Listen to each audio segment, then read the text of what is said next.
এখন তো এই তো একটু আগেই দেখলেন মানে বেকারত্বের জ্বালা আমাদের এই মঞ্চে পরিবেশিত হলো। চাকরি বাকরি তো নাই, আর যা হচ্ছে সব civic police, civic doctor, civic nurse.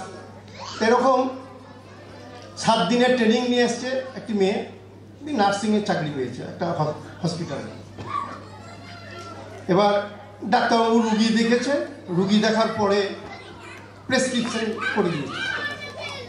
Prescription করে দেওয়ার পরে রুগীটা বলছে, ডাক্তারবাবু বুঝিয়ে দেন কীভাবে কী খেতে হবে। বলছে না, আপনি ওই নার্স দিদিমণির কাছে যান, উনি সব বুঝিয়ে দেবেন। তা ডাক্তারবাবুরা যখন প্রেসক্রিপশন করেন তখন কিছু কিছু কোড ল্যাঙ্গুয়েজ ব্যবহার করেন, যেটা ডাক্তারবাবুরা বা ওষুধের দোকানে যারা ওষুধ বিক্রি করে বা নার্স দিদিমণি ওরাই ভালো বুঝতে পারে।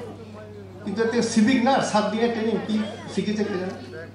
তা ওখানে লেখা থাকে, মানে ডাক্তারবাবুদের প্রেসক্রিপশনে দেখবেন লেখা থাকে বিডি মানে দিনে 2 বার,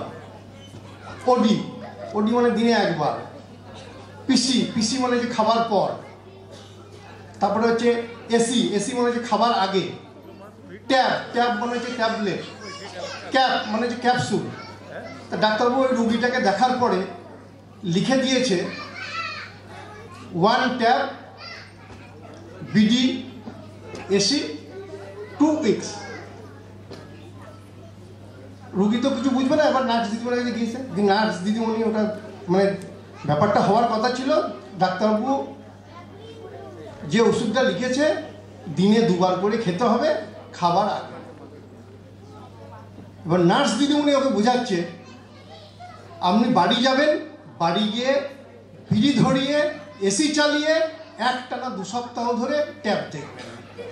এই হচ্ছে সিভিক নার্সদের গল্প।